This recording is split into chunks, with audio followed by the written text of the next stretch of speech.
It's like, yes, you have. Okay. Fantastic. Then we are in great shape. Let's see if we I can share streams. share. And Ozzy Osbourne's still alive. So, yeah. Outstanding. We're off It's to a a good start then. Start to the day. Right. Now we just need Welcome to Everyone Racers, a show designed for the world of low-dollar racing and an oddball car culture. It doesn't matter what kind of Limit Champ or Lucky Track Dog League you run. SCCA or NASA, we won't discriminate. As long as you drive it hard and built it yourself. Join us each week for tech discussions, tips and tricks, as well as news and notes from the world of amateur endurance racing. And whether it's on the spot, oh, a sweet little Lucky Enough, and Chrissy.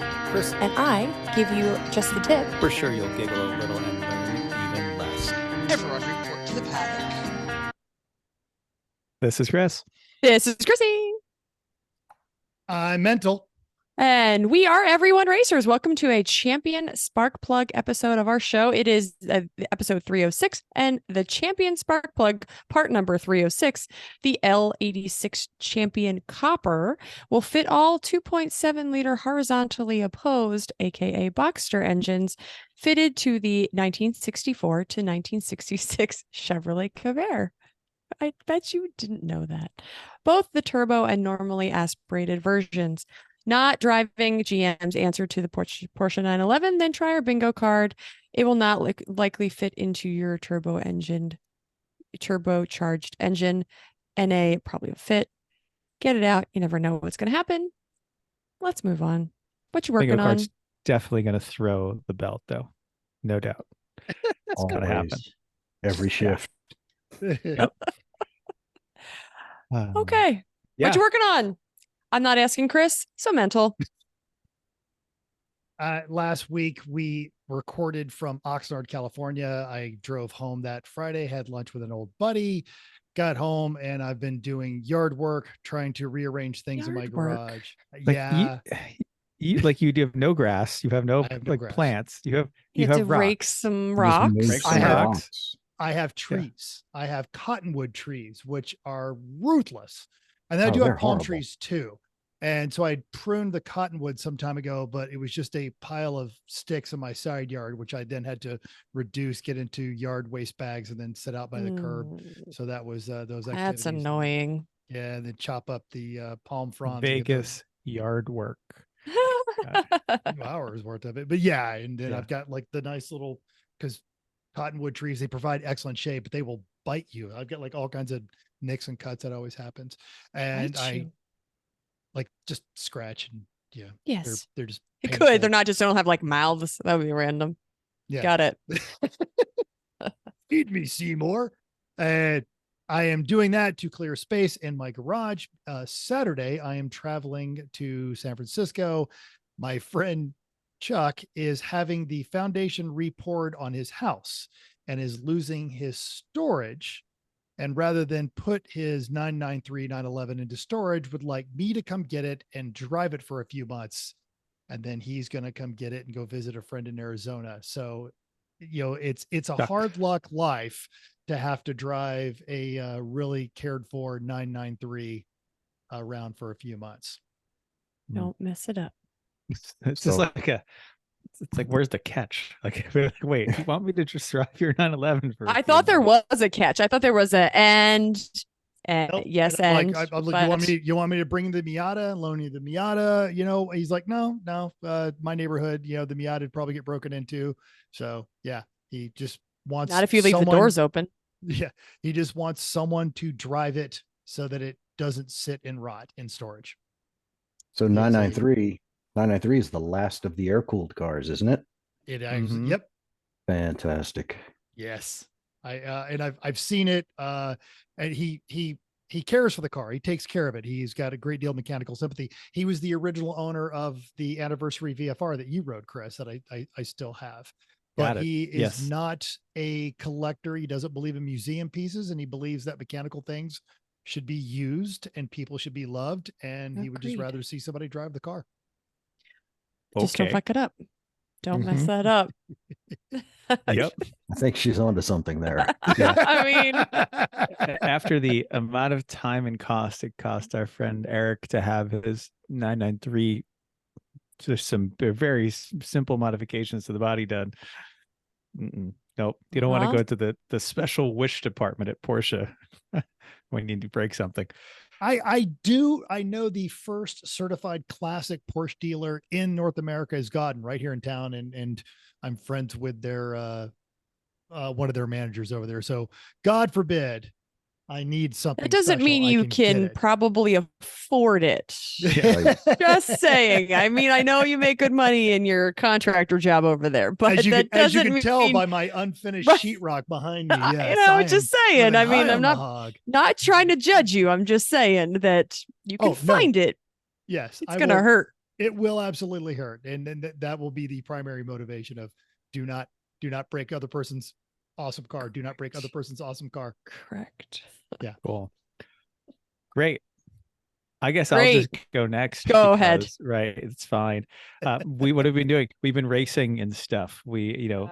Packing, loading, driving, unpacking, racing, hanging out, hot tubbing, racing, Putting everything packing, away, driving, washing, filling my undo, my right. dishwasher full of all of the utensils we used, and yes, so I did manage to give the Mazda a once over after the race, which is great. It hit 259,000 miles while I was on track with it this Oh, heck weekend. yeah. Which Did is you take a nice. picture? Take a picture. Yeah, that's great. While you're racing, going down the totally, straightaway. Click. Yeah, right. Yeah, so it's over 259 now, which is wonderful. Yes, It that's once great. again used zero oil during the course of a race weekend, including testing day. Wow. That was great. The things I have found that it will need before the next race are we have to refix the exhaust, which was a bit of a problem this past weekend again, and we're going to do something different now because if it doesn't work, we're going to try something else. We'll talk about that at our next show. Also, I've got a bad bushing in the left front lower control arm, but that's fine. I have those on the shelf. They're $65, and I just have a constant stream of them going back to Rock Auto for warranty anytime anything starts to wear out there. So that's nice. I feel like I Rock love Auto has like warranty. they have that guy, like he's just like your personal parts warranty guy now. Or I have a whole department that says, "Oh, not this girl again." Well, after we've sent them a half dozen axles back recently before we decided to buy the drive shaft shop ones, I'm sure we have I'm a on couple list. companies that Yeah, don't love I'm us for warranty. definitely on a list. Or you know what? Maybe they do. Maybe it's enthusiasts. They're like, yeah, these people know how to treat some axles. Fortunately, it's all an algorithm, and it just does it for us. Yay. Sure. We haven't been flagged too hard yet. But anyway, that's the extent of what broke in the Mazda. So Yeah. it just needs control arm, exhaust, alignment, cleaning stuff. Yay, Race go drive. again. Yep. Eventually. Yeah, and I've been doing the same, just unpacking and washing and all that good stuff. Just trying to put it all away because we have a couple months till we race again. So we don't want to have the whole all of everything hanging around. Okay. So you might have heard, he said a couple words, that we have a guest on our show, Pat Caherty, brake engineer, inventor, and now a noted GRM board member and something of a Corvair enthusiast. What you working on? Well, I am working on my Corvair. It never seems to, they never don't need something, right? So it was a build that I've wanted to do for a long time, and I decided finally, 52 years old, it's time to learn how to weld. So I got myself a couple of die grinders, angle grinders. I put a cutoff wheel in one, a flap disc in the other. Buddy of mine was upgrading his TIG, so I bought a little TIG welder off of him and cut a big hole in the car and just went from there. What I thought would take me 6 months ended up taking 4.5 years to actually drive out of the. That's drive out of the okay. garage. That's okay. Inquiring minds do want to know, Tell me. did you leave the safety guard on the grinder and the cutoff wheel? I put it back on occasionally, Okay. but for the most part, it's off. Yeah. I buy that. There's Yeah, sometimes where it's when the sparks are flying a certain way, either like toward the fuel line or like Or, at your I'm about to do face. something really sketchy. I better put the That guard right back there. on. Oh, Yeah, okay. right? Okay. Yeah. I put it back on after I got back from the emergency room, from Oh. taking a little shard to the eye hole. Oh no. It wasn't That's bad. I mean, I drove myself. I could see it was a really small piece, and it just gave like halos around the lights. And but it cost me, even after insurance, it cost me like $1,400. oh. And the And treatment it's- was, the dude put in some numbing drops, and then he took a Q-tip and just kind of went like that and wiped it out of my eye. So Nice. At least it wasn't the kind that are embedded. They have to basically go in there with a No. little like Oh, grapefruit scoop. oh, stop it. Stop it. I'm going to throw up. This Take it is out. gross. I don't want this. No, I want it. get real close to the camera for a second. Look at these beautiful green eyes I got, man. I mean, Don't mess them Yeah. up. yeah, exactly. So I don't need any rust stains in them. So Yeah. Excellent.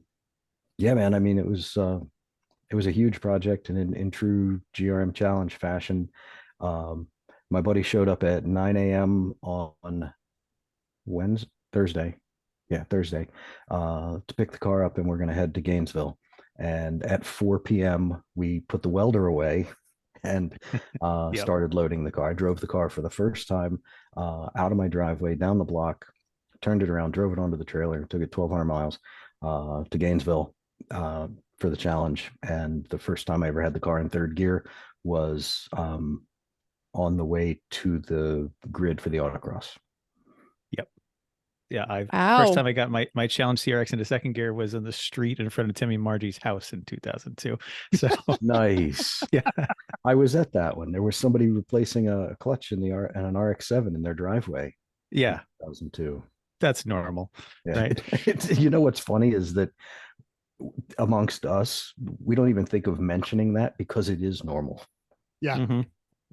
All right. Well, we'll talk more about your Corvair build a little bit, but I've Sure. definitely been following it on the build forum there. So I'm sorry it's- that you had to follow it for so long. Well, it's like Sorry, it's like it was that all story the that you keep anticipation. coming back to. Right. Yeah. No. What are they doing and, you know, today? everyone was obviously super pumped when, as you actually started to get shit together right at the end there, and it made it and actually got up there. Everyone was super excited. So we're looking forward to talking about that one more. Woo. Cool. Right on. Excellent. But in the meantime, What are we doing? Oh, it's What's- time. 306 episodes. What do we do now after we I done? was kidding. Come on. Uh-huh. Good. All right. Hey, Toyota announced the return of the Land Cruiser to the U.S. market. Hmm. It has been positively received overall, but among the auto journo gushing and rewritten press releases is an honest assessment by our previous guest, Jake Thewies from outmotorsports.com. In general, his reviews are nothing but straightforward reality and, aimed at people like us. They're great. His platform knowledge is really excellent. He points out this Land Cruiser is not even the full fat Land Cruiser from the rest of the world, but the Land Cruiser Prado, which we've had as a Lexus GX. He talks about the platform sharing between basically every truck Toyota makes. It's honest, like the lack of the third row seat, but all the provisions are still there in the third row, like cup holders and USB ports, and that nothing folds flat in the back because the hybrid battery's in the way, and that the colors are kind of lame for something that should have cool colors. Like, where's that mustard yellow that they used to be on all the FJ40s, right? That Right. should be back on there. sundowner Really? stripes. Yeah, exactly. Anyway, he's excited by it. It's high praise for someone who has a diesel Cayenne and all kinds of other cool stuff in the past. Jake has great reviews. You should read this one as well as some of his others. Yes. Yes. All right. First, it was your phones, then it was your cars, and it's features that are hidden behind paywalls. They all attempting to separate you from more of your money, but fear not. Hackers have led the way. Andrew Beckford at Motor Trend has a story of 4 German hackers who have managed to jailbreak Tesla vehicles. This particular breakthrough is effective because instead of leveraging any Tesla components for the security hack, they went to the actual processor. So a hack of the Tesla component could be canceled by the next over-the-air update, but they use the processor. So this team plans to present their findings at the Black Hat 2023 convention, which is happening right here in Las Vegas right now. Some interesting questions surround is what Tesla will do to combat this.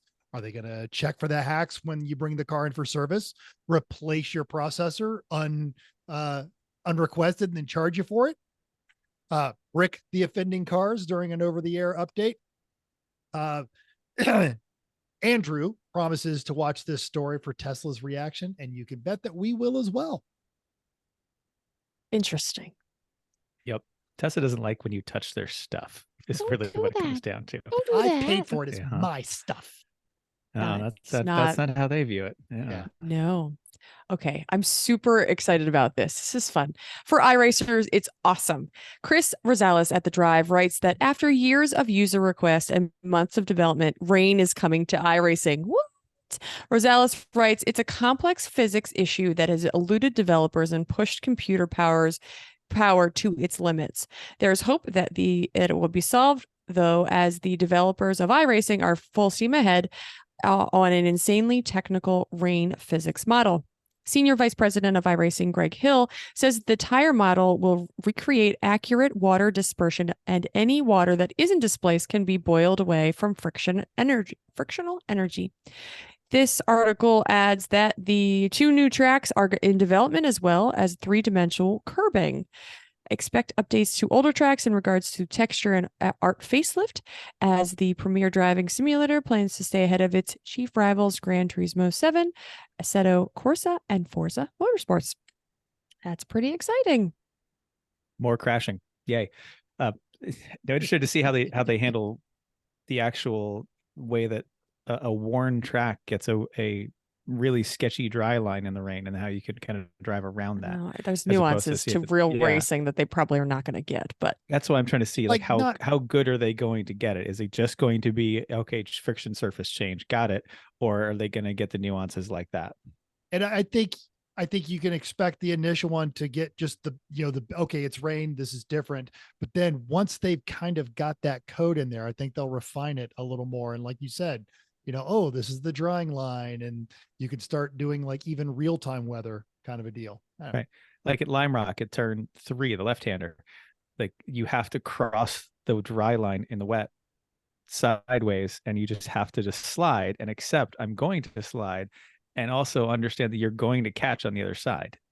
But it just takes that leap to know that, and things like that I think would be really well-worn, many rain. like turn ones, because of everybody braking hard, depending on which track. Many tracks that we go to have a lot of braking, so don't brake there. But it'll be interesting to see if they get that, because that is a lot of racing. I hope when in the you rain, host aren't a you? race, Right. you can like have an immediate, like at exactly this time, downpour. Maybe in version 3. Maybe We'll get there. eventually. It's an interesting concept, though. So let's see how it does, and hopefully, I was going to say, let's hope that everybody's patient, but Nope. they're not going to be, right? Have you met Everybody's going to sim start racers? flaming and yelling How and many be like, rage quits are there going to be when it rains? rage quits. Screw us, I'm out. Okay. Anyway, let's move on. Okay, let's talk about a race-ready 84 Camaro. So it is the 24 Hours Lemon Series veteran. It's ready, registered as a B class and ready to race now. It has a Lemons qualified roll cage, a suppression system, heck yeah, a Kirky seat, which is awful, a 5-point harness, which is great. It has 2 sets of wheels, both Dereza Z4s. It says 1 or 2 races left on both. We'll see what happens with that. It is a 350 crate engine, performance EPS Vortex intake manifold. Transmission is new in 2022, power steering pump bushings. All fluids no more than 1 race old. So somebody's just like, I'm out with racing. The dang old showing Camaro. Yeah, they spelled it wrong. There's an E in Camaro. There is. They totally spelled Camaro wrong. Yeah. It is bright blue. It is fairly flashy. It doesn't have a great theme, so we'll need some theming, but that probably seat has to go. I was going to say, if you want to actually sit on a chair, you want to sit somewhere for any time more than 15 minutes, you're going to need a new seat. But it's race ready other than that. So I'll always double check the cage, even though it says it is race ready. It can't hurt to double check what you're looking for, because you never know what somebody might have missed depending on who teched the car last. So where is it? I'm sorry, I missed. Springs. Colorado Springs, that helps a little bit because sometimes it's not great to go buy it. Nope. It's not close. Yeah. But for $3,500, you can replace that god awful Kirky. Yep. You're going to. True. Yes, that's the first thing to go. Also, don't forget about the Racing Junk Pro membership because it's awesome. You get all kinds of fun stuff. Code POD23. Don't forget about that. Okay, let's move on to Coming Graces. Champ Car is at VIR for their annual twice round the clock 24-hour classic. 80 cars. That's Wow. huge field for them. Do we know what configuration they're running VIR? Is it the full course? I'm gonna say yes without I hope so. checking that because the last time that I ran that 24, they were using the full course. I hope they Actually, are. That's a fun track. Yes. Well, anyway, Yeah. there's 80 cars, 26 BMWs, which is boring. Fine. Boring. It's but still it's boring. fine. Yeah, I know. That's better than an AER ratio. Right? 18 Miatas, 6 Hondas, 10 Porsches, and nothing interesting at all. But one Miata is listed as an old Greg edition. So we all hope they win so they can have Baileys in their shoey, as one does. Sure, as one does. Lemons is at Joliet this weekend. Judge Corey is there. He wants good local beer. He's not a fan of IPAs, and it doesn't even have to be that interesting. He just prefers something local. Nothing huge because he's not bringing it all back. It's going to be hot, so he's already going to be irritable. So just be nice to Corey. All right. Sounds great. 68 cars. Yes, please, Pat, chime in anytime you want. 68 cars, 5 BMWs, 3 Miatas, 12 Hondas, no Porsches because Illinois. And from Judge Eric, quote, now this entry list is a triumph. And 3 Cadillacs and 2 pony cars with awesome swaps and 2 84 Corvettes and an 8-year-old Malibu, apparently much, much more. Among that much, much more, Fieros, plural, the Mercury Bobcat, the Kazati, and yes, Pat, a 1965 Corvair Monza. If you haven't seen this car, it is awesome. They pulled it out of a field. It is bone stock. They did the suspension and sent it. Then last year, one of the team principals found his niece. She's an artist and had her just paint it. And she painted it to her favorite graphic novel, which is the This Is Us, the one that they just made the HBO series about. And because it had mold on it, she did the entire thing in this fungus that is poisoning the planet. And then they put arrows in it because that's a caveat of the video game. It's a great team. The car is amazing. Fantastic. Yeah. Hope It they don't beats go so around many the cars. track.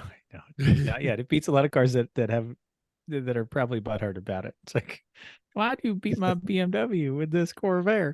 Yeah. It's great. Why you ruined classic? We literally didn't do anything to this but throw a roll cage in it. Why you ruin classic? We didn't make that up. That's somebody else. No, I that's know. all. Yeah. Why you ruin? Uh-huh. And it's Okay. classic with 2 Ks. Yeah. uh-huh. Yeah. You've seen it. Yes, that's good. Okay. Recent results. We were at Thompson. We're going to talk about that next week. So I'm sure you've probably seen it. We posted all over our Facebooks on what we did for the 3 Pedal Mafia Facebook page. And it's been all over Lemon's page. So if you wanted to know who won, that might have been us. Then you should probably find it on the internet, but we'll talk about it next week. Let's Matt F wanted some insight into the failure of the 3 at Thompson, which we'll get into next week. We'll talk more about it. But when Space Pants all jokingly started calling the 3 wrong wheel drive, there's so much. There's so much going on. Chris doesn't even know what's happening. Nope. There's a thing going on. Our buddy Dean stepped in to say, I would challenge that wrong wheel drive comment. As a front wheel drive hater, I can say that while I'm not a convert, that Mazda 3 is the real deal and a hell of a race car. And Dean was a hell of a driver in that car this weekend. Yes, he did a yes, phenomenal he job. was. Great Especially job, after great being driver, a little great teammate, all good. And he was a little trigger shy because of the incident that he had in somebody else's car a couple races ago. Yeah. So Well, he did a great Yes. job with us. Yes, he did. So on the Insta, Justin took time to share with us his sweet NA Miata saying his dailies are inspired by lemons. It's a little beat, but it's an NA. So As it should be. that's fun. That's good. That means it gets Yep. used. Now, Mental posted a stolen meme suggesting that the driver's meeting is the perfect time to go number 2 as the bathroom is empty. Mikey from Hong Nor agreed, saying, I'm just going to ask somebody else for the cliff notes anyway. That's about right. I mean, we might have done that. Like, I'm cooking breakfast here. Do you want to just go to that meeting for We me? usually send one person. Is there anything new? We always do. Yeah. We Yeah. just don't know. We don't always go Yeah, after but just 60 races. You're like, got do it. I Yeah, yellow flag. really need Okay, to go? yeah. Yeah, And then the one guy's gonna ask, okay, when can we start racing again? Because that's what causes you to win or lose, is how quickly you get on the throttle after a yellow flag. Oh, goodness. All right. Finally, on our last episode, Ashley F. said this episode is living proof that Mental does have the ability to shut his kind pie hole for the most part. Good luck, good Thompson. Miss you on the pod, Jeff. Yep. You know who is good at making pies for that pie hole? She's pretty good at making pies. Yeah, She doesn't make that's them what I'm much, saying. but she does. Yeah. And Chrissy's she mom. made and peanut butter bars and cookies and Biscoff and chocolate peanut butter with peanut butter chips. We had peanut those butter this jelly weekend. bars, brownies, Peanut we had all kinds jellies, of blondies, we had blondies. There's You, even you a hungry? cake. You hungry yet, Pete? Snickerdoodles. You gonna come to a race now to eat? Dude, it sounds like I need to maybe put my fire suit on and come up and be your fuel guy or something. Okay. Absolutely. Yep. All you have to do is walk by and tell me you want a cookie and bring some to. Oh, we had a rum cake, which is a new recipe at the potluck. So yeah, Are you no, allowed she. to have After that it at the fell track? Well, it was Great. that was for dinner. So yes, you can Right have on. that. Yes. All right, it's my time. Let's How do come that this. worked. All right. Oh, good. It- You never know. It did work. Right. So our guest is a long guy that I feel like I kind of sort of know after how many years in the GRM forum reading his stuff. Brake engineer, family guy, avid runner, prolific poster on the forum, longtime GRM challenger. You may know him there as Angry P, Angry Corvair, Pat. It's been a long time since we had a chance to talk to you, like actually in person ish. How have you been? How's everything going? I've been good. I've had a long absence from the challenge. The last time I was there as a competitor was 2008. I was I think that was when I went with you. Yes, sir. Yeah. We've stayed at your dad's place, I think, in Atlanta. Yep. On the way down. And yeah, that was with a V8 powered Porsche 944. And that's one of the few videos that I have on my YouTube channel that is Mental running the camera, as I finally got the slipping clutch behemoth down the track in under 14 seconds, and Mental just erupted with enthusiasm as I tripped the lights at 1396 at 100 miles an hour or something like that. Nice. Feathering the Yes. throttle all the way because fourth and fifth gear anyway, because the clutch was just slipping like crazy. Still, Well, you you- made it. You you- got the time in the books. That's what matters. Yeah, man. And And the alternator kept throwing the Oh belt. god damn, that thing threw the belt every time. Yeah, and then it would boil half of the water out of it anyway. Yep, made more power right. without the belt though. So it only has to run a short period of time, then it can yeah, cool off. autocross run 50 seconds or something like that, and then we could go park it a bit. That's good. All right. So for those that aren't on the GRM forums and don't know you, like, who are you in general? So let's see, who am I in general? Yeah. Youngest of 6 kids, raised on a single salary. Everything I ever had was broken, so I learned how to fix stuff, and that kind of drove me towards being a mechanical engineer. There was a good engineering school not far from home, so I went to University of Maryland, College Park, feared the turtle, and I got to do Formula SAE there as my 7th year of my undergrad career, and I was really into that. Was like a life-changing thing for me. Having something to be really absorbed in that tied together all of the lower level engineering classes and also offered an interesting career. So I took a big pile of resumes with me to the event and got to represent my school doing the design competitions. And I also got to drive one of the dynamic events. And it was when you read the old books, the coffee table books about the history of the automobile, the history of General Motors, that sort of stuff, and you see all these pictures, and they say, all new for 1958, the Chevrolet Impala convertible 348 tri-power sitting in front of the design dome at GM's Tech Center in Warren. The design competition was in the design dome, like this place that I've seen in books since I was just a little kid, reading stuff, just constantly absorbing everything I could about the history of the automobile, the cars, pulling up in front of that GM design building, dome. dude, pulling up in front of that building and walking in, it was step one of a two-step life-changing process. And then the second step of that, I mean, like, I walked in and I was really kind of overwhelmed by, like, this is where great things have happened. And at that point, I was just sort of in awe. I hadn't really decided that's what I was going to do with my life.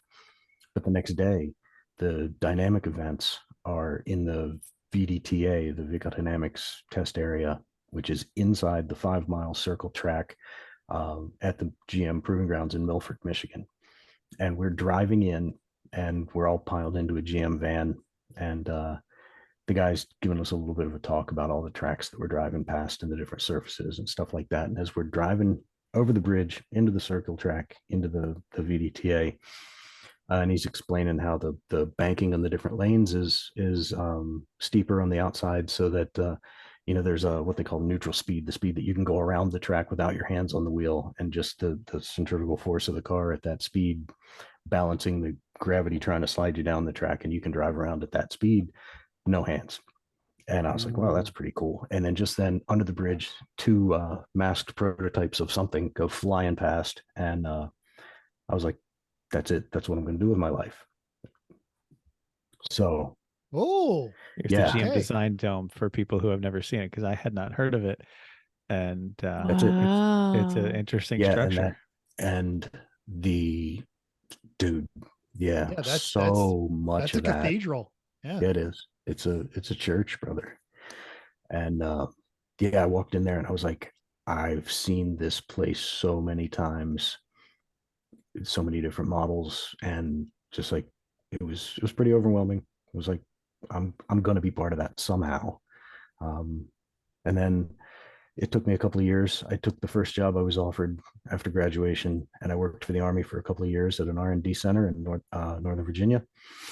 And it was right near the end of Desert Storm. And so I was working in a directorate that was designing and building equipment that troops used to breach minefields, which was a huge thing in the desert in the early 90s. Useful in Ukraine right now too. Yeah, for sure. And I did that for a couple of years, but the whole time I was really like, I gotta find a way into Detroit. I gotta get out there and do that. So fortunately, a classmate of mine from Formula SAE had already landed a job at GM, and he was working at Milford and was doing a good job. And so his boss said, hey, you're working out pretty well. Any guys that you went to school with interested in getting out here? And he dropped my name and got my resume in the right hands. Boom. It took a little while. After I interviewed the first time, he lost his hiring rec, and he kept my resume. He said, I'm going to keep your resume. And like a year, 13, 14 months later, he called me and he's like, hey, remember me? I was like, fuck yeah, I do. So that was it, man. November 12th, 1993 was my last day working for the Army. Threw all my shit in my car on November 13th and drove to Detroit and crashed on my buddy Tom's couch for a couple of weeks until I got a place of my own. And that was it. And so I've been continuously employed as a brake system engineer since November 15th of 1993. Fantastic. That is you can tell us what we're all doing wrong with our brake setups by the crap we botched together. I could. Yeah, probably could. So I this started because the build thread, which we're going to have linked in our show notes, of your and you've corrected me, but I'm going to go ahead just so you can do it again. Your LS swapped Corvair, but this is actually not the first time you were published in actual print in Grassroots Motorsports. That is correct. in June of 2008 issue, there was an article that I had written about how making changes to brake components, how you have to consider what the system level effect is going to be, right?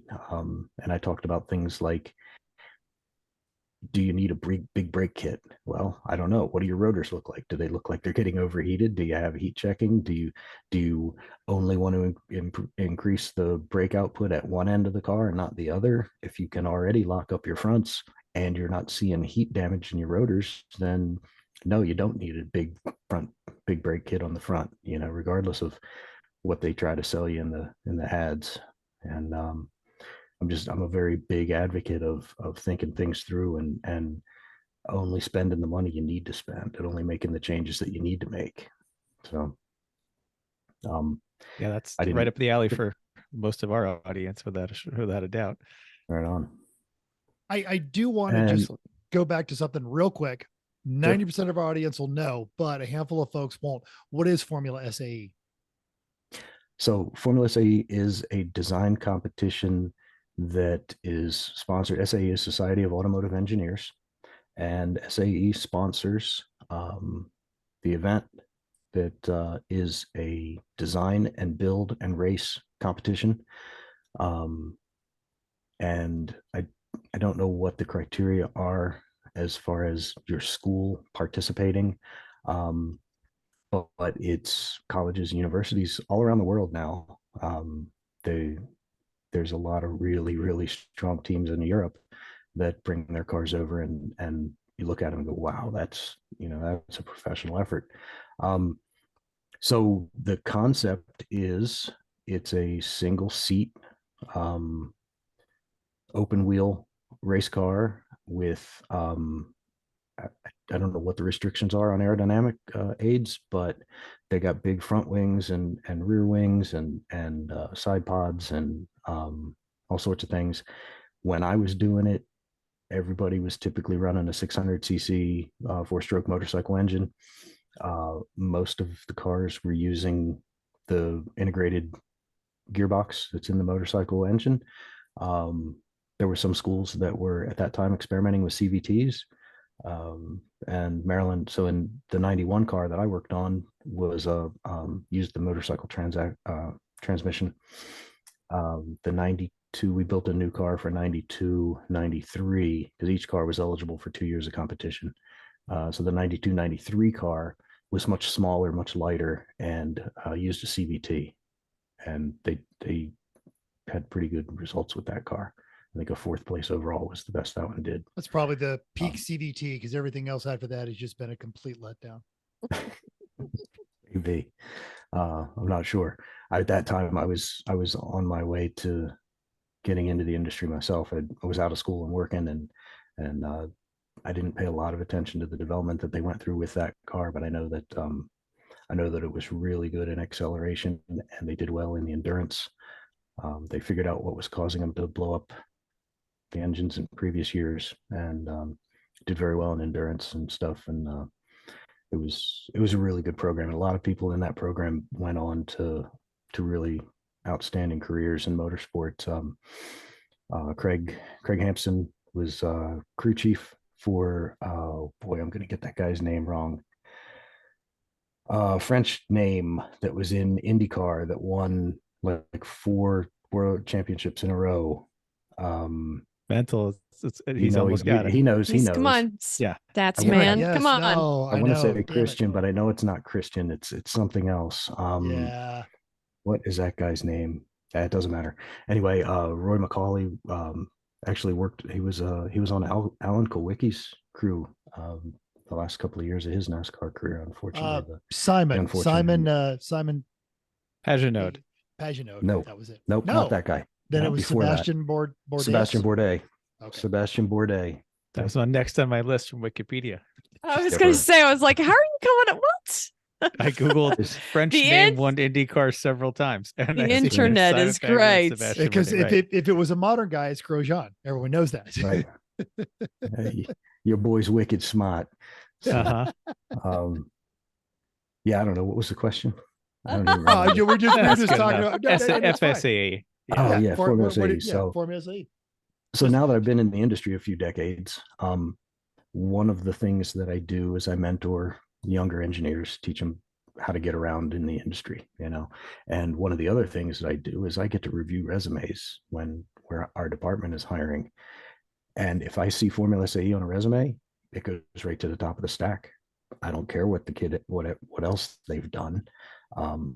If they're not in jail and they've completed a Formula SAE program, they know what it takes to build something out of nothing on a really limited budget and simultaneously manage all of the other crap in their life. When we sat down in the classroom the first day of Formula SAE, Dr. Holloway was our faculty advisor and professor. He said, look around the room.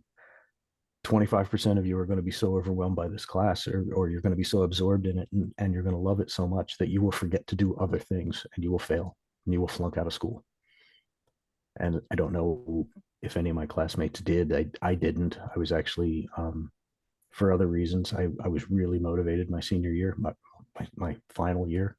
I had several senior years, I suppose, by credit level, but it's okay. Typical engineer. You guys all go to school for 5 years anyway. 5. I'm not an engineer. I did. Yeah. I did, including my co-op work experience. I did 7 years in undergrad. That's all right. Don't tell people. You don't tell people. No, it's more You're highly successful. Took 10 years for me to get an associate's degree. It's fine. Yeah, but you were doing other stuff. You were flying. No, not at the time. Oh, he sits in the back of a plane and tells people what to do. That was after I got the turn degree, left. Yeah. Yeah. Now I sit at a desk and do the same thing. Right on. Yeah, Formula SAE, man, it was a turning point in my life for sure. Yeah, we were just at Pittsburgh Bitchin Grand Prix, and they had the 2 local teams. So it was Duquesne, and what was the other one? Anyway, they had their Probably FSAE Pitt. cars. Mm-hmm. Yeah, it was Pitt. Yeah. You're right. And they had their FSAE cars out in the parade, the front of the parade laps through the course. Yeah, awesome. So they were that was good to awesome. see those. Yeah, a couple of them. Yeah, it's a riot. My reactions, like at that time, I had no idea how to drive fast and what the car was doing underneath me or anything like that. Now I put in the notes there. What do we do? Everything that you ask the car to do, you're asking it to do through the tires.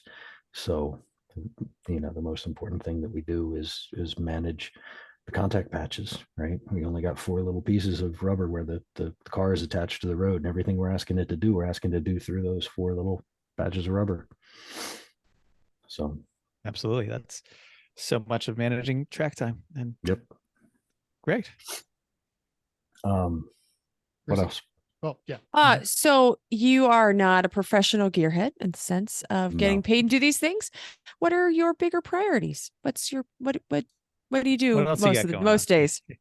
So from 2008 to 2023, well, I guess we go back to 19, maybe something like that.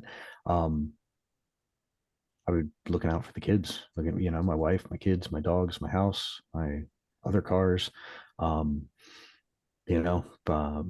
I got laid off, and the one thing that they don't tell you in engineering school is, hey, you know what? You might lose your job someday, and it won't have anything to do with you.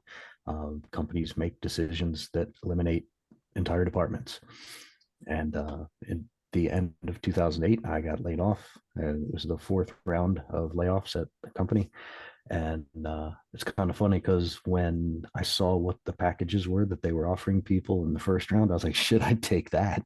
And so I got my chance. And that, it shook me a little bit though, even though I said I would take it, it was kind of like, what I do is I'm an engineer and I provide for my family, and I have 2 small kids and a wife and a big house and all this stuff. Right. And now I don't have a job.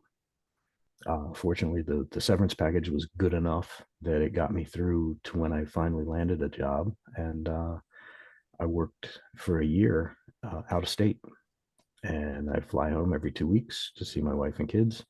And my daughters at the time were 7 and 4. And I mean, I'm not doting on them all the time. And I give them space to do their things and whatever. And especially as they got older, they sort of demand that space, right? Dad, leave me alone. Quit trying to hug me, whatever, right? gosh, Nerd. yeah, God. whatever. Uh-huh. Cars are dumb. Can you give me a ride somewhere? That sort of stuff. So, yeah, man, I don't know, family first, right? And I finally got to the point where I was like, I want to do this car. It's time. Um, I'm I'm not getting any younger, and I want to get back in. And what happened was, even before I had made the decision, David Wallens was on the board, and he's like, "Man, we just got back from the challenge, and it was a great event. This was right after the 2018 challenge." And he's like, "It was a really good event. You know, a couple of old timers came back that we hadn't seen in a long time, and we want more of them to come back." And he said, "I'm looking at you, Angry Corvair, and Alpha Driver, and John Brown," and he named a bunch of people. And I was like, "Dang, man, getting called out." And so I went into the living room. My wife's sitting there, and I said, "Babe, I got to tell you what just happened." And I tell her about it, and she goes, "Are you going this year?" I said, "Oh, it's worse than that." And she kind of slumps. She slumps down, and she goes, "You're building a car, aren't you?" Yes, I am. Yes, you are. God bless good spouses with bad taste in marriage. But yeah, so they just yeah. know. Yeah. Coming up on 23 years. October we'll hit 23 years. My older girl is now starting her 4th year of school. I don't say it's her senior year. I say it's her 4th year because she's on all a good. similar plan to mine. And God bless her, she's going to be an elementary school teacher. Oh, goodness Oh, gracious. Good right. for So her. so you raised her not to Wow. value money. That's good. She's not materialistic at all. And patience and Yeah. not killing Yeah. small children, which is all of these things are just wonderful qualities. So many wonderful qualities. Yeah. Now, I say that in our absence. You know, when I retired the first time, I taught high school for 2.5 years. So Yeah, dude, weren't you like the senior military instructor at a junior Yeah. ROTC place? yeah, well, And I a was like I bu- was and the a only bus military driver. instructor. And the bus. Well, because I had to save money. Yeah, for my program. Yeah. But yeah, I was teaching high school doing that. But yes, so That's outstanding, man. You could, I think I told you at the time, you know, you can have such a profound impact without knowing it. I still, you know, I went to a junior ROTC Army high school, and it was a day school. You know, it wasn't not a boarding school or anything like that, but it was all male. It was run by Christian Brothers, and the junior ROTC program was mandatory.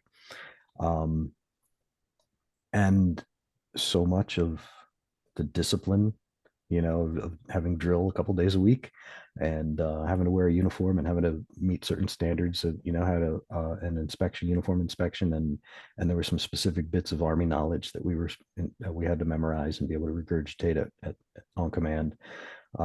There's a lot to be said for that sort of, you know, instilling discipline in kids. And so many people think of discipline as punishment. It's not punishment. It's just order, you know, and we thrive on order. It's when things are chaotic that we wig out. It's, you know, and I would argue we a make good order deal of out it- of chaos. Yeah. Right. That's what we do as humans. a good deal of it was you were providing a mechanism for their pride.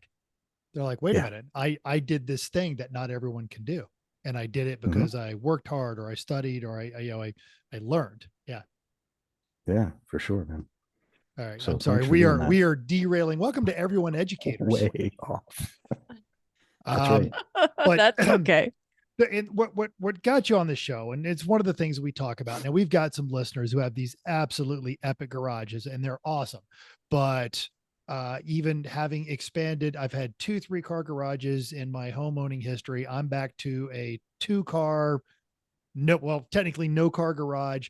Chris and Chrissy, you know, run a race team, restored a Corvette, did a bunch of other stuff in a 2-car garage. So you're on the show because it's always the thing about so many people would do this, or they would do a car thing if only they had something, you know, oh, I need a shop, or I can't do a track day till I get this part put on my car, or until I do this, or until I do that. And the article, which is linked on our show notes, was basically you going, shut the F up and just go wrench on something. So to that end, let's talk about your garage setup that you used to swap an LT engine into a Corvair. Yeah. So It is a 2.0 car garage. It is 19 feet 8 inches by 20 feet 2 inches or something like that. Right about ours. Yep. It's Standard suburban spec. 2.0. Yeah, absolutely. It's attached to the house. There's a bedroom above it, right? So there's noise concerns, there's smell concerns, there's don't burn your kid's bedroom concerns. Sure. You know, kids are I'm a little picky lightheaded. sometimes. Get Right? Get a fan. Sorry. There's windows and stuff. There's I always mean, a way out. it's right? fine. Yeah. The views are making me dizzy. Go down the basement. You'll Yeah. be fine. It's cooler down there anyway. So yeah, my shop is not really a shop. It's just a 2-car attached garage that is full of crap. I mean, the drywall is on the walls only, so the trusses are exposed, and that I got 5 bicycles hanging from the trusses on the little screw-in hooks. I got some of those Barina. Yes, please. How many lights?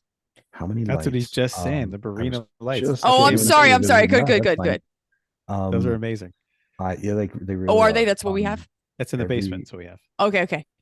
Yeah, LEDs, 4-foot LED strips, and you can plug into plug in end to end. Mhm. So I have 8 of those, and then I have like 6. I still have 6 2-tube fluorescent fixtures.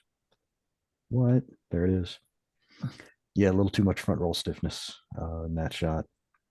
In But every shot. cool shot. So that's all that really matters. Thank you very much.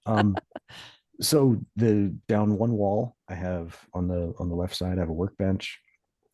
On one end of the workbench, I have a bench top drill press that I inherited from my father.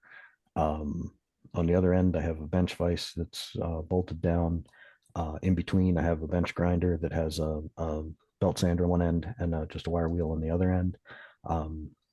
Next to that, on a one of those Home Depot, metal shelf kits that you slap together, instead of building it full height, I put the 2 half heights next to each other, and one of them has a small sandblast cabinet, and on the other one, I actually have, I guess I have 3 of them there, because the other right next to that is a little South Bend lathe that I also inherited from my father. My dad was a tool and die maker, and he did a lot of machinist projects.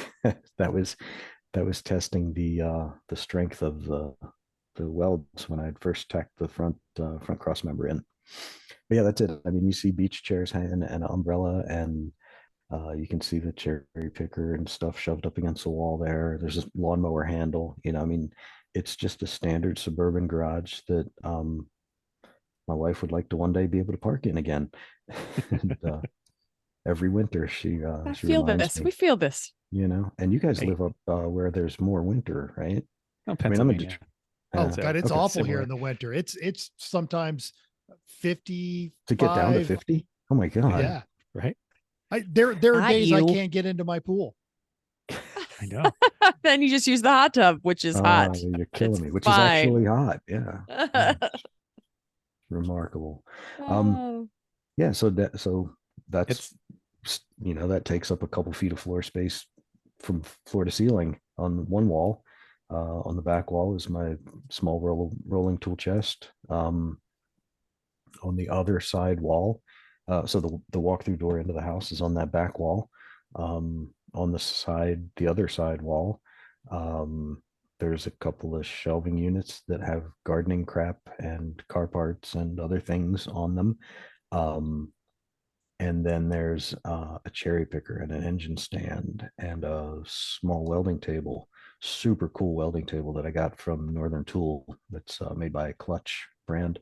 And it came with a kit with all the clamps and things that you need to hold stuff to the table while you weld it. And I got a MIG and a TIG, and they're both on rolling carts. And I bought one of those little horizontal or vertical bandsaws that doesn't have deep enough capacity to really cut anything big on it, but it worked. It was helpful. good for tubing. Yeah, good for tubing. Yeah. And so that's kind of it. The Corvair basically took up the middle of the floor. I was instructed that there would be a path the entire width of the walk-through door, from the walk-through door to the overhead door, so that Fair. you can carry groceries in and out and whatever Yeah. else. So yeah, it's a very basic setup that is very crowded with stuff. Any horizontal surface becomes a shelf, and I really struggle with that. I actually took the hood and the engine deck lid off of the car so that I wouldn't be able to pile crap up on them. It's a good idea. Jay, I wish I had gotten that piece of advice 12 years ago. Yeah. Look, and we're gonna get to this, but you quote Andy Nelson, and it was something else Andy Nelson once said. He said, once your project becomes a storage shelf, you're on a very slippery slope. Yep. Yeah, it's bad times. Because then you got to spend a bunch of time moving things before you can even do any work. And you thought you had an hour, but now you only have 40 minutes, and if you put any of that stuff outside, guess what? Now you got to bring it back in. So your 40 minutes is really now the 20 minutes. You're never going to get anything done. And this is our friend Jeff's garage problem. Yeah. To do anything, there's a huge amount of setup and cleanup involved. Yeah, it's terrible, but it's a life I've chosen.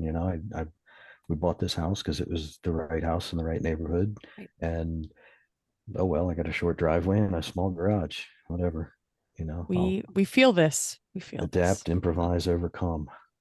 Yeah, well, it's a good thing you're into Corvairs and not 60s Cadillacs or something like that. Yeah, it's funny that the car barely fits as it is.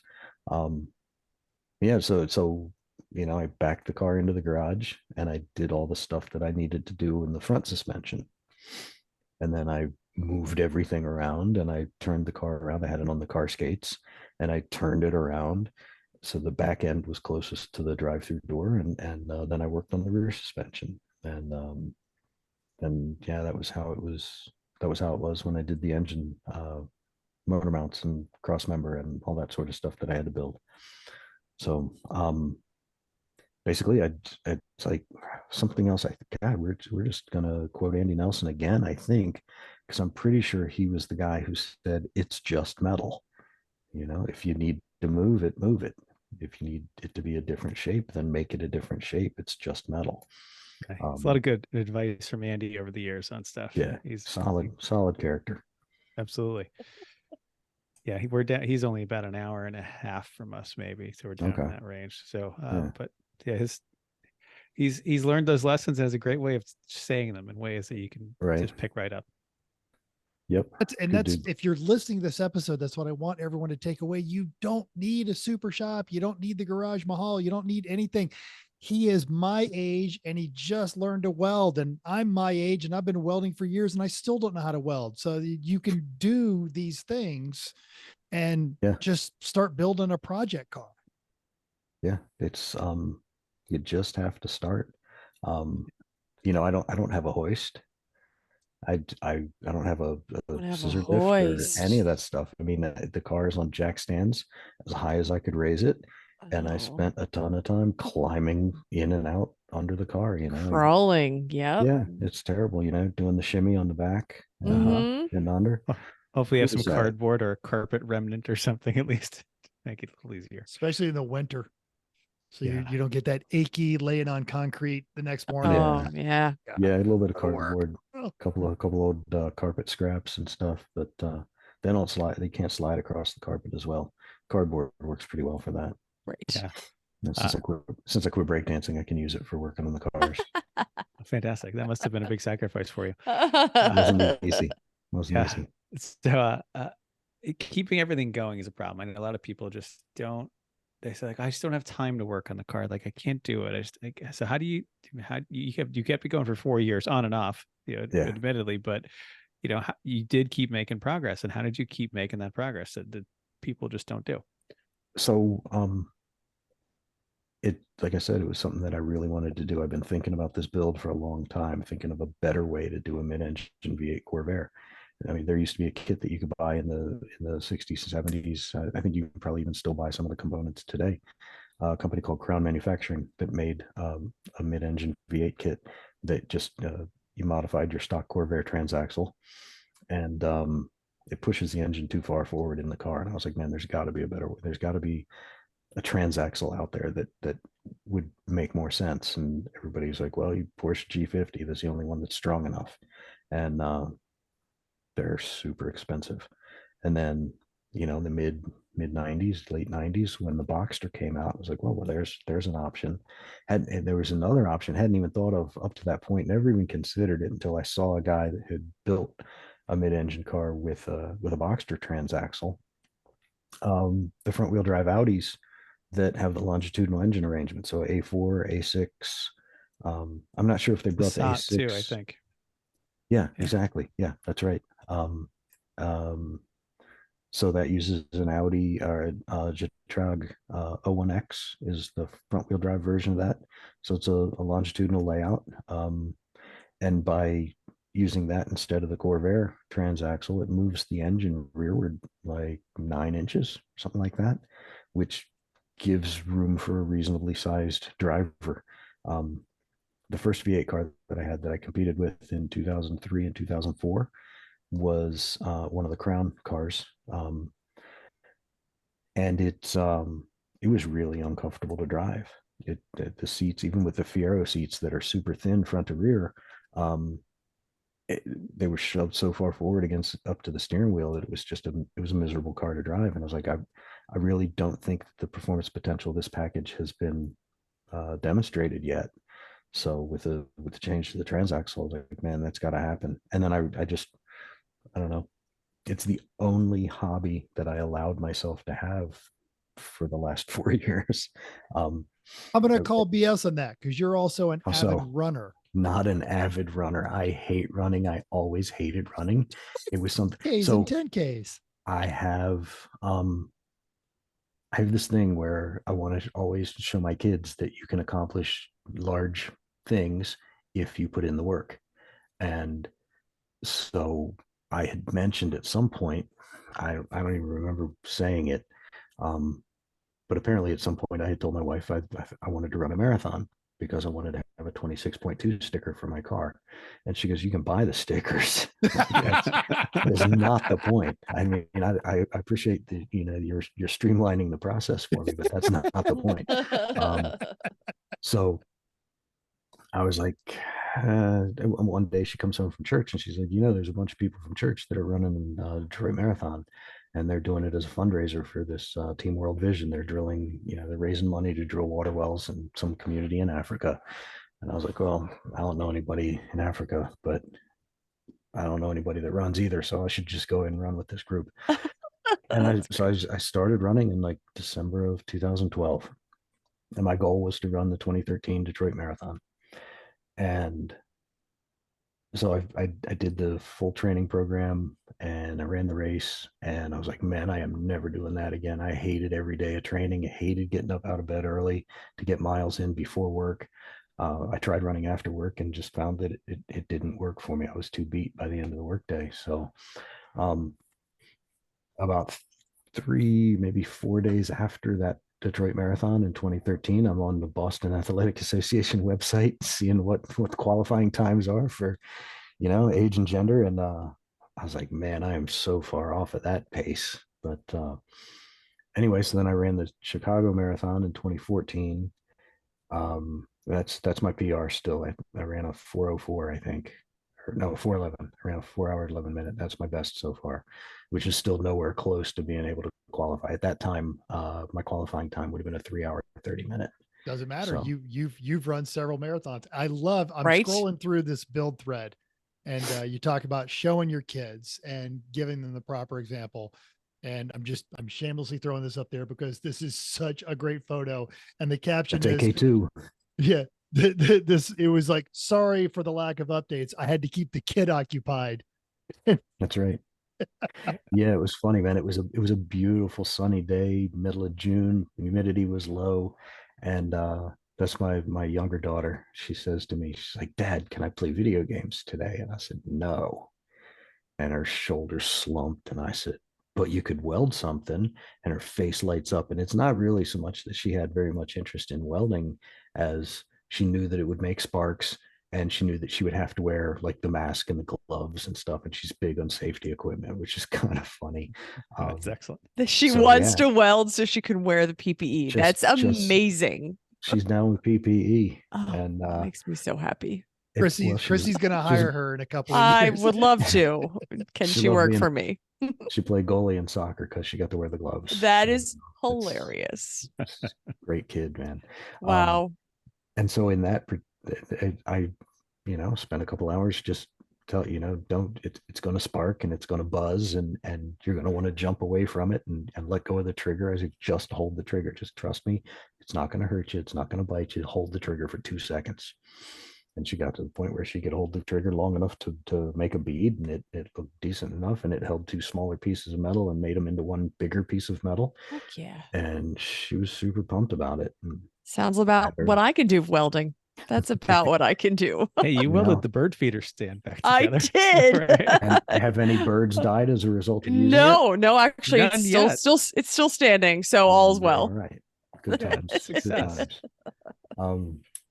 Yeah, man. So how did I keep motivated on the car? By keeping it public.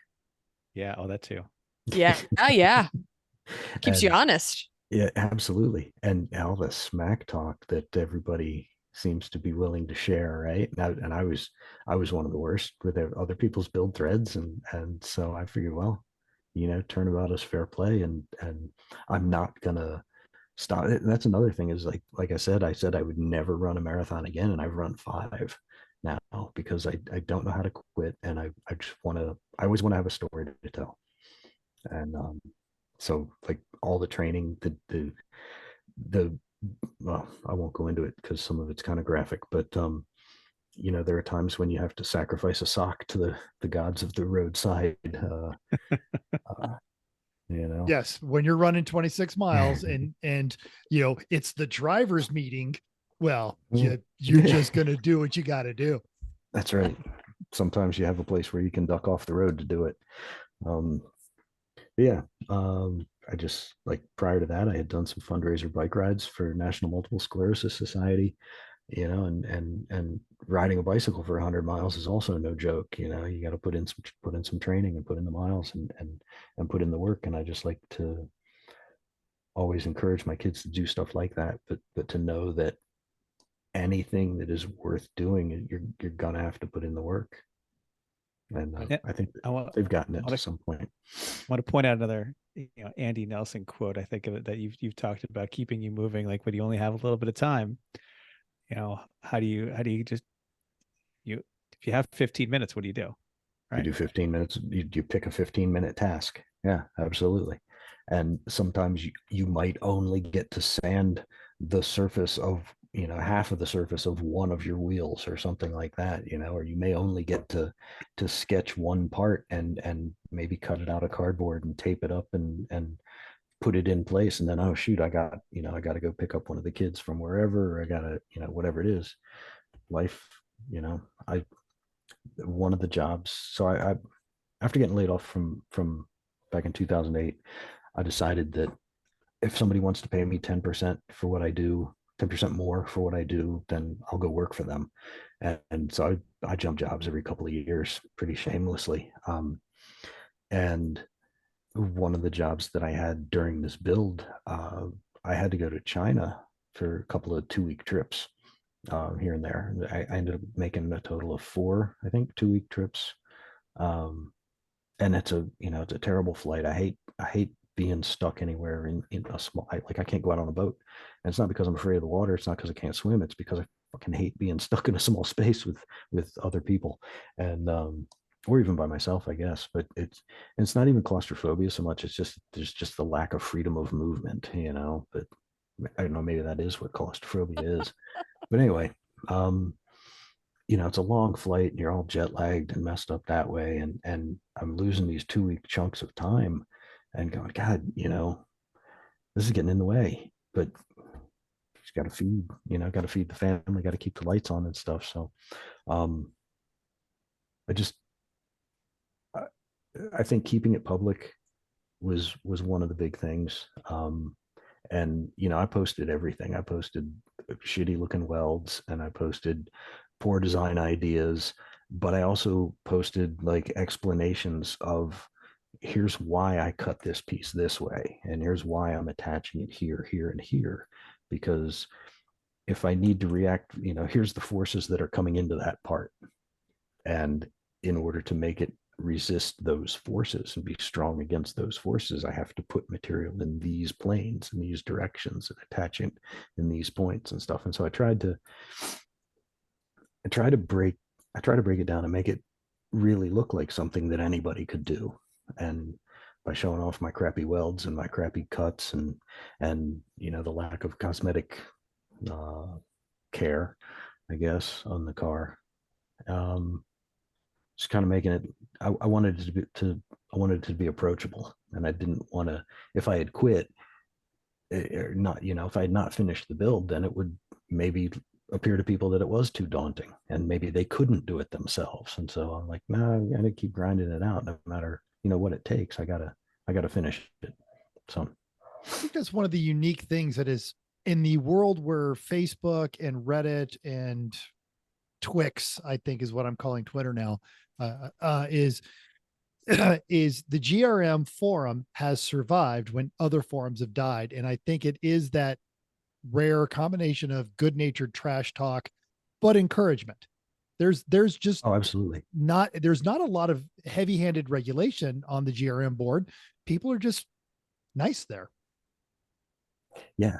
And there's such a breadth and depth of knowledge, like any subject you can imagine, any car, any carpentry project, any chemistry equation, anything, life things, life habits. Absolutely. Oh my God, my mother-in-law has this disease or whatever. And 18 people will jump in and say, oh yeah, well, we did this research. I knew somebody who had, and blah, blah, blah. And you get a bunch of resources that you can go check out.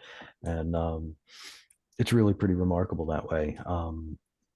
And there's a bunch of problem solvers. It's really a bunch of problem solvers, and not too many egos getting in the way occasionally, but it's definitely the exception rather than the rule. And yeah, just stay out of the threads where Frenchie's in. Not that we're naming any names. No, not at all. Who's listening anyway? Right? I'm sure they're not a listener. Right. Yeah. So yeah, it's excellent. That's about it, man. Just just keep picking at it, and eventually you get there. Give us a quick overview of the car. Like it's a Corvair mid-mounted LT. Like what kind of suspension you're running? How did etc. So we've kind of skirted around the edges of it, but I think some people are going to be interested to hear like what's going on here. So the way that you succeed at the challenge is you have to consume every bit of whatever you have available. In my case, I started with a 1994 Corvette convertible that had like 206,000 miles on it. It had been sitting out in the sun in Jacksonville, Florida area all its life. And it had been a previous challenge car a couple of years, 1 or 2 years prior. The specials class that year was wagons. And so the gentleman who owned the car got the idea that he should build a Conestoga wagon body, because he's like, wagon, well, anybody can do a Vista Cruiser. I'm going to do an old chuck wagon. So he built a wooden body for it, and he pulled the clamshell off the Corvette, and he mounted this Conestoga wagon body to it. And then he offered it up for sale on the challenge, on the GRM forum. And I was like, man, I wasn't really ready to start yet. But if I don't snap this up, I'm not going to find another starting point this good. So I made a deal with him and I bought the car. And I was looking, I didn't know what Corvair I was going to build at that time. I knew that the Corvair was going to wind up with a whole bunch of Corvette parts on it. And I was looking for a Corvair pickup truck. I was looking for, and they made them from 61 to 65.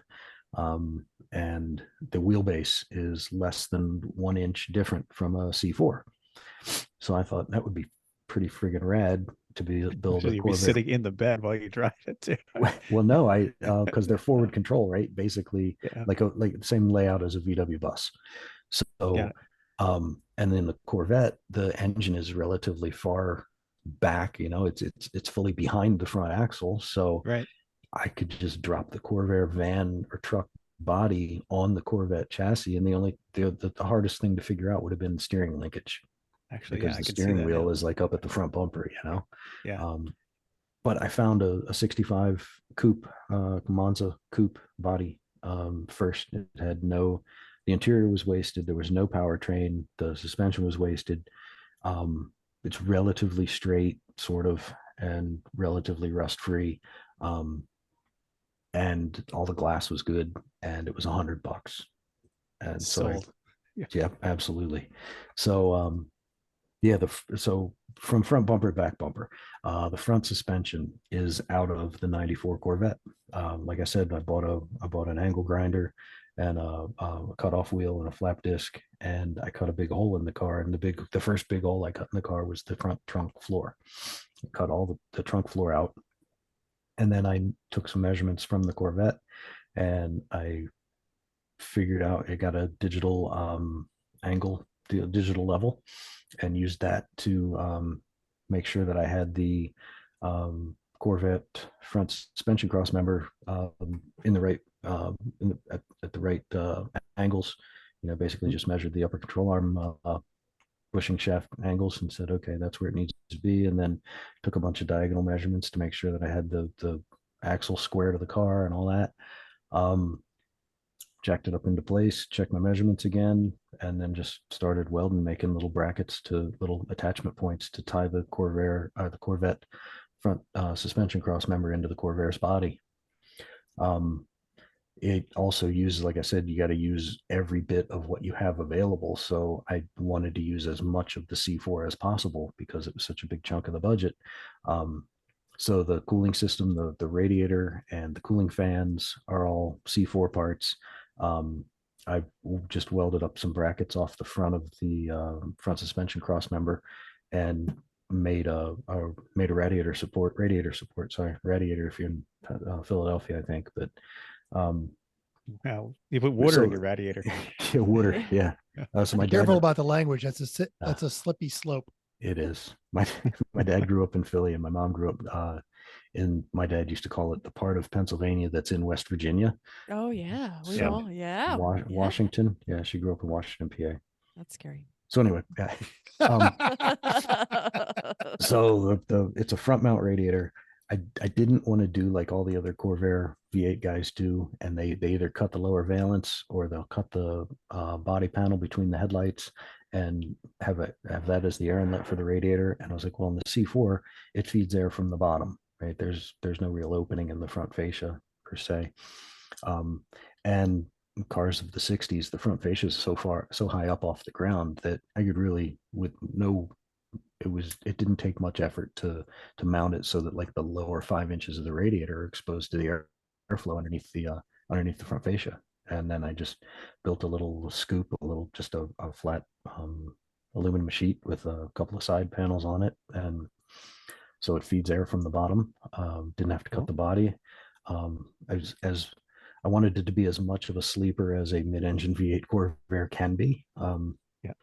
So and you've got the engine's mounted in the middle. You've got the Boxster transmission behind it, or Audi transmission there. Yep. Rear suspension, is that also C4 Corvette?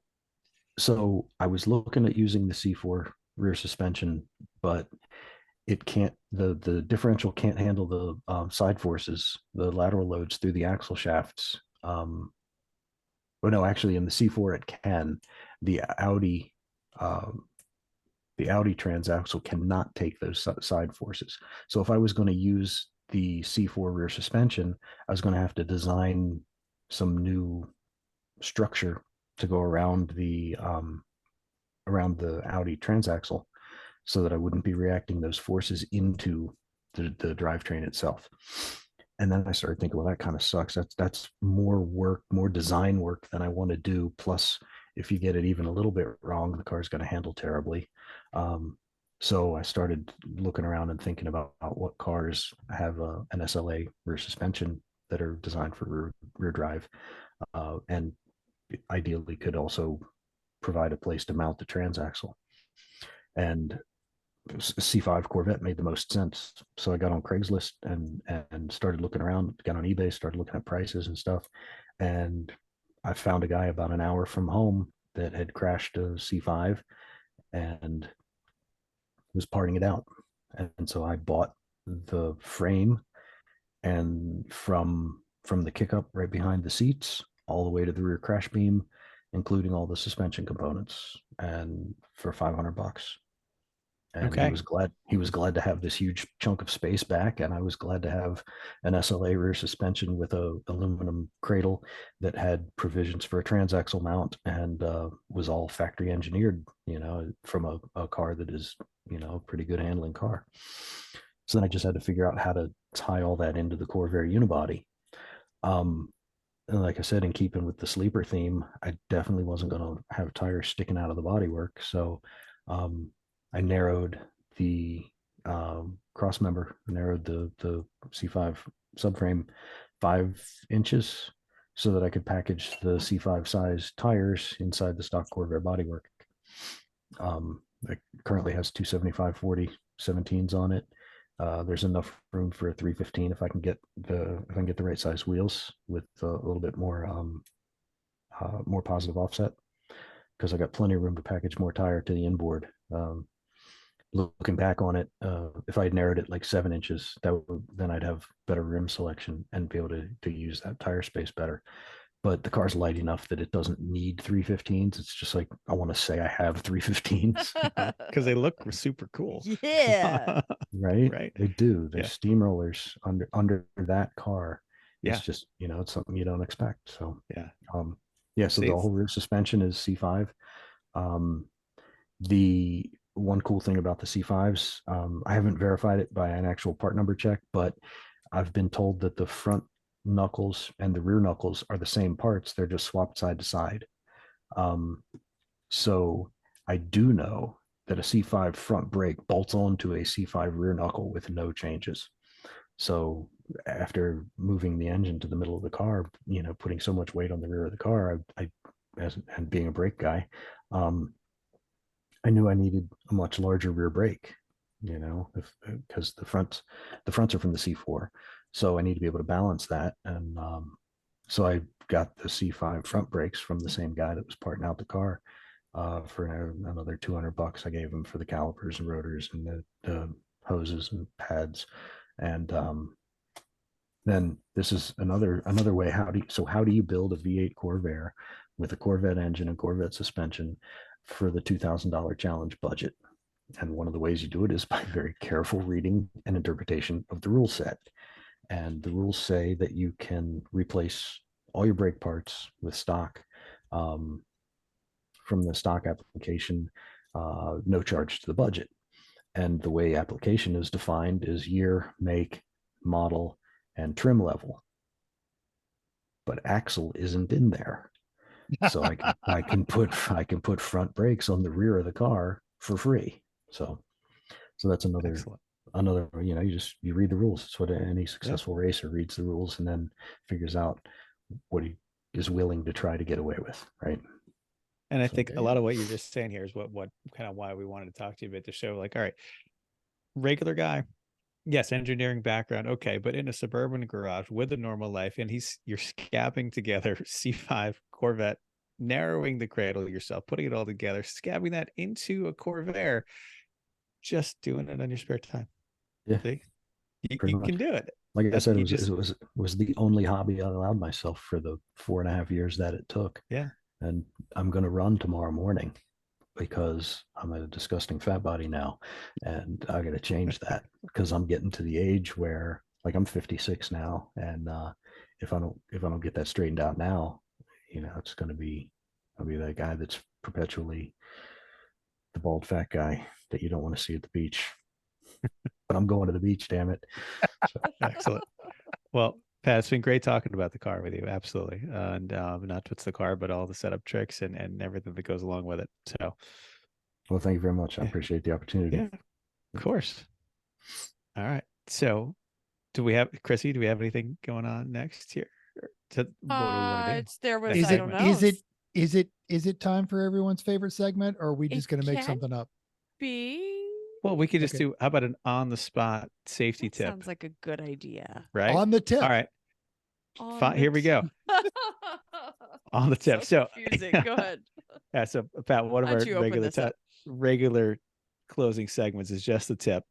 It's a safety tip that we come up with. Another one is on the spot, where someone asks a question and everyone just has to come up with a brief answer on the spot. So I'm going to say, how about an on the tip, quick safety thing that people should remember doing a crazy build when they're not used to it. They're getting into something new. Like you're learning, but you're trying to expand your comfort zone. What's a safety thing to try to remember? Make Matt, go ahead. I thought No, you you were go ahead, asking me. Pat. Yeah. No, oh, it's anybody, any of us. So anybody, just jump in. Make sure you turn the welding mask on before you strike an arc. Ooh, Nice. Good one. okay. Yeah, that's a good one. I'm going to go back to, always back to my neck scar from the cutoff wheel that exploded into my throat and say, leave the damn guard on the grinder, Jeff. Yeah. I'm going to say, look at the angle of your grinder or blade or saw or whatever it is, and think about where are the bits going to go, which you are removing. Are the hot bits going to go over there by the gas cans? Like, are they going to go into your face? Are they going to shoot right at your friend who's doing stuff right next to you? Think Which about where totally those bits happens. go. I'm going to say unplug things like grinders or welders or things that you are not necessarily using anymore, because you never know if somebody's going to go over and kick something on and you didn't realize it. So when you use it, or trip over the cord at the very, very least. So unplug it if you don't need it. Throw it somewhere, even if you don't actually put it away. Unplug it. Cool. Yep. All right. All right. Normally, Pat, we say, plug your social medias, but I also understand you are you're a family guy and you have a regular job and you have you value your privacy. So if you don't want to do that, that's fine. We are going to link to the build thread. We're going to link to the article. You should be on the GRM Motorsports forums anyway, because they're awesome. But is there anything you do want to push? I'm not pushing so much, but I have a very small presence on YouTube. The username there is Angry Corvair, and I was thinking about trying to get enough subscribers to monetize my hobby a little bit, but I don't really have that much interest in being an entertainer. And so I make a few videos here and there and I load them up, and I think I have 106 subscribers or something like that. So it's a strong presence, really. You have to get to 1,000 to monetize anything. And then there's how much content you put out, how often, and blah, blah, blah. And it just sounds like it's going to be more of a pain in the dick than I really want to get into. Yeah. So Tell us about Yep. it. Yeah. but anyway, that's it. Yep. There's a little bit of content on Angry Corvair on YouTube. All right. We will have Got it. that linked in our show notes as well, as soon as I find it. Anyway, but yes, Angry Corvair on YouTube. It's in the show notes. Check it out. Dude, you need to come up. Yeah. Grab the fire suit, come up with us and do a lemons race one of these times. Hell, you're how far? Well, you're far enough away from Chicago. How far are you from Gingerman? Gingerman, I think, is 2.5 hours. All right. So not next far. year, because we've done the races for Gingerman this year, but next year, come up to Gingerman. Yeah, man, put me on the list. It's a good time. Yeah, it is. It's good. Yeah. And you'll spend a lot of time shaking your head going, what were they thinking with that one? You already have a full roster of drivers? Is there an arrive and drive opportunity? Rent a well, seat? usually I'm judging and they don't come, but if you want to drive, in fact, hey, Gingerman racers, looking at you, Randy, if you want a solid driver and an even more solid mechanic, get a hold of us. We'll put you in touch with Pat here, because you guys, you can do a lot worse. Well, Yeah. I will say that I did hit the wall at MIS once. but some really fast people have done that. So I don't feel too bad about it. Right. And there's no walls I in hit the Ginger wall Ale, at so Lime it's Rock fine. too. There you go. Yep. All right. What are we doing next week? Do we know? So it's a week late, but it's not like you care. It's the Thompson Hangover Show. You screamed for your ice cream. Now you've got an ice cream headache. Totally missed ice cream this year. It's a shame. I know. Right. You guys Anyway. were there like Thursday afternoon too. We're busy. So busy. Anyway. Hey, thanks for downloading us. Hope you enjoyed this week's edition of Everyone Racers. Also hope you'll join us in the world of driving, racing, and building, because everyone can be a racer or builder, even you. If you enjoyed the podcast, subscribe. Totally free and worth what you paid. Go to iTunes, give us a 5-star rating. Even if you didn't like us at all, give us 5 stars and tell us why. Questions or show ideas? Drop us a comment on all of the various social media things. We're either Everyone Racers or Everyone.Racers pretty much everywhere. Text Mental 484-243-0455. He loves to get pictures of your junk, so please share those with him. I got a great theme question that got sent to us today. So yes. Perfect. So that's it. Thanks again, everybody. Till next week, keep the shiny side up. Unless there is no shiny side because you never painted the top of your Corvair you got for $100, then just keep the wheels down. Thanks, sir.